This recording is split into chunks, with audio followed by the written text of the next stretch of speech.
புதுக்கோட்டையில் நடைபெற்ற booth committee கூட்டத்தில் பங்கேற்க முன்னாள் அமைச்சர் விஜயபாஸ்கர் சென்றபோது அவர் பயணித்த காரை தொடர்ந்து வந்த அதிமுக முன்னாள் எம்எல்ஏ ராசு பயணித்த கார் வேகமாக வந்ததில் கட்டுப்பாட்டை இழந்து விபத்துக்கு உள்ளாகியுள்ளது.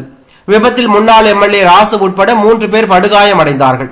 கண்ணையன்பட்டி அருகே இந்த சாலை விபத்து நிகழ்ந்துள்ளது. மெதுவாக சென்ற விஜயபாஸ்கரின் காரை முந்த முயற்சி செய்த போது எதிர்பாராத விதமாக ராசு பயணித்த கார் சாலையை விட்டு விலகி மரத்தில் மோதியது.